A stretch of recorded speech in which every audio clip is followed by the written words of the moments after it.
Hi hello welcome to wild wolf TV health. ఈరోజు మనతో పాటు ఉన్నారు డాక్టర్ బీవీఎస్ అపూర్వ గారు, consultant pulmonologist at Medicover hospitals Begumpet. వారితో మనం ఈరోజు మాట్లాడతాం. Hello ma'am. హలో, నమస్కారం అండి. మ్యామ్, ఇప్పుడు మనం కోవిడ్ టైం నుంచి చూసుకుంటే కోల్డ్ కాఫ్ అనేది అసలు సర్వసాధారణం అయిపోయింది. ప్రతి ఇంట్లో కాఫ్ అనేది 1 to 2 months కూడా కన్సిస్టెంట్గా వస్తుంది. అది తగ్గడం కూడా లేదు. అసలు ఈ కాఫ్ రావడానికి గల రీజన్స్ ఏమేమి ఉంటాయి? సో కాఫ్ అనేది బేసికలీ చాలా రీజన్స్ వల్ల రావచ్చండి. సో ఇది ఫస్ట్ అండ్ ఫార్మోస్ట్ మన ఇండియాలో చాలా కామన్గా ఉండేది కాఫ్ అనేది ట్యూబర్క్లోసిస్ ఆర్ క్షయ వ్యాధి. సో ఇది ఒక రీజన్.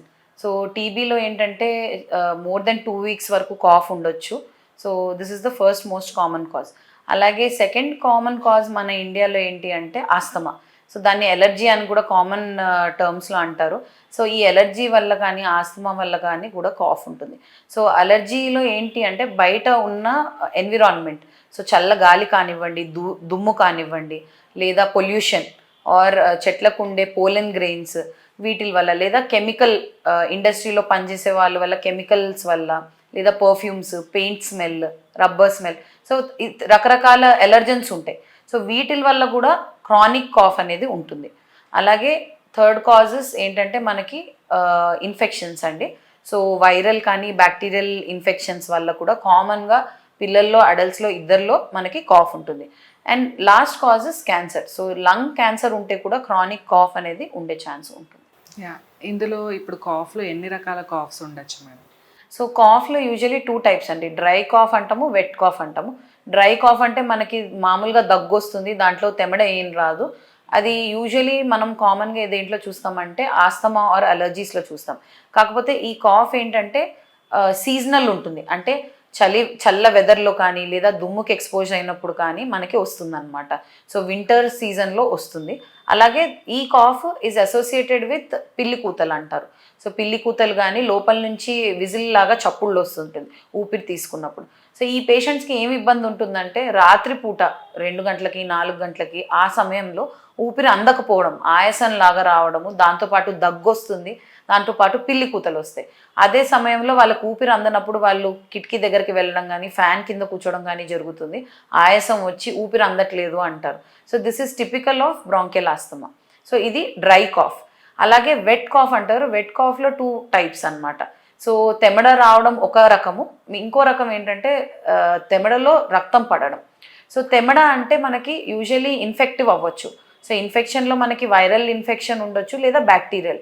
సో బ్యాక్టీరియల్లో మళ్ళీ మనకి క్షయవ్యాధి, tuberculosis. So more than 2 weeks cough ఉండడము, తర్వాత జ్వరం ఉండడం, లో గ్రేడ్ ఫీవర్ కానీ, చెమటలు పట్టడం, రాత్రిపూట ఆకలి వేయకపోవడము, బరువు తగ్గడం, ఇవన్నీ సిమ్టమ్స్ ఉంటే దీన్ని మనం ట్యూబర్క్లోసిస్ సస్పెక్ట్ చేయొచ్చు. అలాగే ఇప్పుడు కాఫ్తో దగ్గుతో పాటు తెమడల్లో రక్తం పడితే మనం ఏం సస్పెక్ట్ చేయాలి? సో రక్తం పడడం కూడా ఒక టీబీ లక్షణము. సో టీబీ ఉండే ఛాన్స్ ఉంటుంది. అలాగే మనకి బ్యాక్టీరియల్ ఇన్ఫెక్షన్ కూడా ఉండొచ్చు. ఇంకొక కాజ్ ఆఫ్ రక్తం, మన తెమడల్లో రక్తం పడడం ఏంటి అంటే క్యాన్సర్. సో లంగ్ క్యాన్సర్లో కూడా తరచుగా మనకి తెమడలో రక్తం వచ్చే ఛాన్స్ ఉంటుంది. అండ్ ఈ మధ్యకాలంలో మనం చూసుకుంటే చాలామంది ఒక టర్మ్ వైరల్ కాఫ్ అని యూజ్ చేస్తూ ఉన్నారు. అదైతే ఏ మెడిసిన్స్ వాడినా కూడా యూజ్ ఉండదు, దానంతటా అదే పోతుందని వాళ్ళ నమ్మకం. అది నిజమే అంటారా? అసలు ఈ వైరల్ కాఫ్కి రీజన్స్ ఏముంటాయి? సో వైరల్ కాఫ్ అనేది actually it's not a terminology. So cough అనేది వైరల్ ఇన్ఫెక్షన్ వల్ల రావచ్చు. సో ఎస్, డెఫినెట్లీ అంటే వైరల్ ఇన్ఫెక్షన్లో మనం యాంటీబయాటిక్ వేసుకుంటే వైరల్ ఇన్ఫెక్షన్ తగ్గదు. సో సిమ్టమాటిక్ ట్రీట్మెంట్ ఉంటుంది viral infection. Like example is influenza. మొన్న రీసెంట్గా H3N2 అనే ఇన్ఫ్లుయెన్జా వచ్చింది మనకి. సో దాంట్లో ఏంటంటే మనము యాంటీవైరల్స్ ఇస్తాం. So antivirals will work for viral infection. So viral cough అనేది ఏమి ఉండదు, కానీ cough due to viral infection అనమాట. సో దీనికి మనకి యాంటీవైరల్స్ పనిచేస్తాయి. అలాగే సిమ్టమాటిక్ ట్రీట్మెంట్ అంటే జ్వరం ఉన్నప్పుడు పారాసిటమాల్ వేయడం కానీ, లేదా ఆయాసం దమ్ము ఉంటే మనం ఆక్సిజన్ పెట్టుకోవడము, నెబులైజేషన్ ఇవ్వడం, ఇవి చేయొచ్చు. అది. అండ్ ఈ కాఫ్ వచ్చినప్పుడు ఎటువంటి డయాగ్నోసిస్ అన్ని చేస్తూ ఉంటారు? సో కాఫ్ కోసం మనము డయాగ్నోస్ ఎలా చేయాలి? ఇప్పుడు నేను వేరే టైప్స్ ఆఫ్ కాఫ్ చెప్పాను. సో దానికి ఏంటంటే మనం first and foremost chest X-ray అనేది తీపిస్తామండి. సో ఎక్స్రే అంటే మనకి ఫోటో ఆఫ్ ది ఇదనమాట చెస్ట్.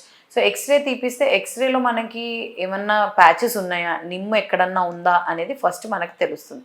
అలాగే తెమడ కనుక వస్తే తెమడ మనం పరీక్షకు పంపిస్తాం. ఏ టైప్ ఆఫ్ ఎటువంటి బ్యాక్టీరియా ఉంది లేదా తెమడలో ట్యూబర్క్లోసిస్ ఉందా లేదా అనేది మనకి తెలుస్తుంది. అలాగే స్ఫుటం సైటాలజీ అని కూడా ఉంటుంది, దాంట్లో ఏమన్నా క్యాన్సర్ సెల్స్ ఉన్నాయా అనేది కూడా వెరీ రేర్ కేసెస్లో మనకి తెలుస్తుంది. సో ఇవి మనం చేయాల్సిన టెస్ట్. అలాగే బ్లడ్ టెస్ట్ చేస్తాము. సో ఇన్ఫెక్షన్ ఎంతవరకు ఉంది అనేది తెలుస్తుంది మనకి. సిఆర్పి అనేవి చేస్తాము, అంటే ఇన్ఫెక్షన్ ఎంత తీవ్రంగా ఉంది అనేది కూడా తెలుస్తుంది. సో ఈ టెస్ట్లు చేస్తాము. అదే ఎక్స్రేలో మనకి కనుక అర్థం కాలేదనుకోండి, మనం టీబీ సస్పెక్ట్ చేస్తున్నాము అయినా కూడా మనకి ఎక్స్రేలో కనిపించట్లేదు అన్నప్పుడు మనం సిటీ స్కాన్ చేస్తాం. సిటీ స్కాన్, హెచ్ఆర్సిటీ, థొరాక్స్ అంటే చెస్ట్ది, ఛాతీది సిటీ స్కాన్ కూడా మనం చేయొచ్చు. యా, బేస్డ్ ఆన్ మనకి డయాగ్నోసిస్ రిపోర్ట్స్ ఎటువంటి ట్రీట్మెంట్స్ ఉంటాయి కాఫ్కి? సో బేసికలీ మనము అలర్జిక్ కాఫ్ తీసుకున్నాం అనుకోండి, బ్రాంకియల్ ఆస్తమా లేదా అలర్జీ అంటాం. సో దీంట్లో మనకి ఒక పరీక్ష ఉంటుంది, పల్మనరీ ఫంక్షన్ టెస్ట్ అంటాం, అంటే ఊపిరితిత్తుల కెపాసిటీ పరీక్ష. సో దాంట్లో ఏంటంటే ఒక మెషిన్ ఉంటుందండి, ఆ మెషిన్లో 6 సెకండ్ల వరకు మనము ఊదాలి. సో ఊదితే ఏంటంటే మన ఊపిరితిత్తుల కెపాసిటీ ఎంత ఉందా అనేది మనకి తెలుస్తుంది. అలాగే మనకి ఆస్తమా ఉందా లేదా అని తెలుస్తుంది. మరియు ఆస్తమా ఉంటే ఒకవేళ దాని సివియారిటీ మైల్డ్ ఉందా, మోడరేట్ ఉందా, సివియర్ ఉందా అనేది తెలుస్తుంది. సో ఈ మైల్డ్, మోడరేట్, సివియర్ వీటి ప్రకారం మనకి ట్రీట్మెంట్ ఉంటుంది ఆస్తమాకి. అలాగే టీబీ వరకు వస్తే మనకి టీబీకి ఇప్పుడు గవర్నమెంట్ ఫ్రీగా మందులు ఇస్తున్నది. 6 months ట్రీట్మెంట్ ఉంటుందండి టీబీకి. సో 2 months ఏమో 4 రకాల మందులు ఇస్తారు, తర్వాత 4 months ఏమో 3 drugs ఇస్తాం. So total 6 months of treatment ఉంటుంది ట్యూబర్క్లోసిస్కి. So TB is absolutely curable. So కంప్లీట్గా నయం అయిపోతుంది. ఇప్పుడు అది జాగ్రత్త తీసుకొని కరెక్ట్గా మందులు వాడితే మనకి పూర్తిగా నయం అవుతుంది. అలాగే మనము when we come to viral infections, నేను చెప్పినట్టు సో యాంటీవైరల్స్ ఇస్తాము, సిమ్టమాటిక్ ట్రీట్మెంట్ ఇస్తాము. బ్యాక్టీరియల్ ఇన్ఫెక్షన్ ఉంటే అవసరమైన దగ్గర ఆక్సిజన్ సపోర్ట్, తర్వాత నెబులైజేషన్స్, తర్వాత యాంటీబయాటిక్స్ ఇస్తే బ్యాక్టీరియల్ ఇన్ఫెక్షన్ తగ్గుతుంది. అదే మనకి క్యాన్సర్ దగ్గరకు వచ్చింది అనుకోండి, సో క్యాన్సర్స్ మనకి ఎక్స్రేలో మనకి కంప్లీట్గా తెలియదు. సో మనం ఏం చేస్తామంటే సిటీ స్కాన్ చేస్తాం. సిటీ స్కాన్ చేసి ఒకవేళ ఛాతీలో ఎక్కడైనా లంగ్లో క్యాన్సర్ ఉంది అని తెలిస్తే అక్కడ నుంచి బయాప్సీ అనేది తీయడం జరుగుతుంది. సో ఆ బయాప్సీ తీస్తే ఏ రకమైన క్యాన్సర్ అనేది తెలుస్తుంది, దాన్ని బట్టి ఫర్దర్ ట్రీట్మెంట్ ఉంటుంది.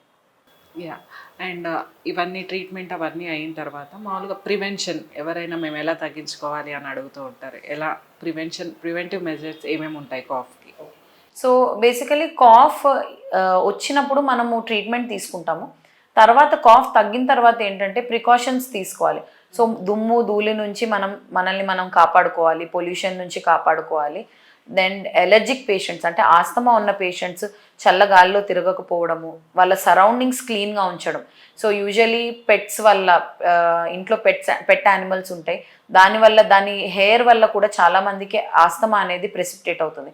సో ఇలాంటప్పుడు పెట్ నుంచి దూరంగా ఉండడము, జాగ్రత్త వహించడము, ఇంట్లో ఉన్న సరౌండింగ్స్ ఫ్యాన్, విండోస్, కర్టన్స్ తరచుగా క్లీన్ చేసి క్లీన్గా ఇల్లంతా క్లీన్గా పెట్టుకోవడం, ఇవి చేస్తే ఆస్తమా అటాక్స్ తగ్గుతాయి.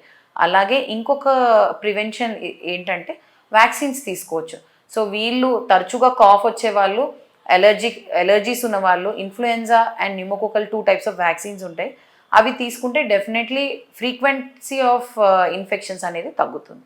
యా, అండ్ ఈ మీ ప్రివెంటివ్ మెజర్స్ ఆర్ ప్రికాషన్స్లో ఇంకొకటి, చాలామంది ఓవర్ ద కౌంటర్ డ్రగ్స్ తీసేసుకుంటూ ఉంటారు. ఇది వెట్ కాఫ్ ఏమో, ఇది డ్రై కాఫ్ ఏమో అనే సిస్టమ్ వచ్చినట్టు తాగేసి ఫైనల్గా మీ దగ్గరకు వస్తూ ఉంటారు. అటువంటి వారి కోసం మీ suggestions? So basically not every cough is అంటే not every cough will be reduce with cough syrups. So కామన్గా చేసేది ఏంటంటే అందరూ కాఫ్ సిరప్స్ తీసుకొని తాగేస్తూ ఉంటారు. సో ప్రతి cough is not reduced by cough syrups. So actually cough ఎందుకు వస్తుంది అనేది ఫస్ట్ మనం ఎవాల్యుయేట్ చేయాలి. ఎవాల్యుయేట్ చేయకుండా ఊరికే సిమ్టమాటిక్ ట్రీట్మెంట్ తీసుకుంటే లాభం లేదండి. సో అది టీబీయా లేదా ఇన్ఫెక్షనా లేదా క్యాన్సరా ఏంటి అనేది ముందు తెలుసుకొని దాన్ని బట్టి ట్రీట్మెంట్ తీసుకోవాలి. అండ్ ఫైనల్గా ఏదైనా డైట్ సజెస్ట్ చేస్తారా ఇటువంటివన్నీ అవాయిడ్ చేయడానికి? సో డైట్ స్పెసిఫిక్గా ఏం లేదండి. మెయిన్గా ఏంటంటే ఆస్తమా వాళ్ళ ఎలర్జీస్ ఉన్న వాళ్ళు కోల్డ్ ఐటమ్స్, కోల్డ్ పదార్థాలు ఈ వింటర్ సమయంలో అవాయిడ్ చేయాలి. ఎందుకంటే చల్ల పదార్థాలు తీసుకోవడం వల్ల లోపల ఊపిరితిత్తుల గొట్టాలు బ్రాంకోస్పాజం అంటే మూసుకుపోతాయి ఇలా గొట్టాలు. సో దాన్ని మనం అవాయిడ్ చేయడానికి కోల్డ్ ఐటమ్స్ ఇవి మనం అవాయిడ్ చేయాలి. అదర్ దెన్ దట్ డైట్లో ఏమీ స్పెసిఫిక్ రిస్ట్రిక్షన్స్ లేవు. Thank you madam. Me precautions అన్నీ అండ్ మీ సజెషన్స్ అన్నీ మన ఆడియన్స్ ఫాలో అవుతారని ఆశిద్దాం. Thank you madam. Thank you.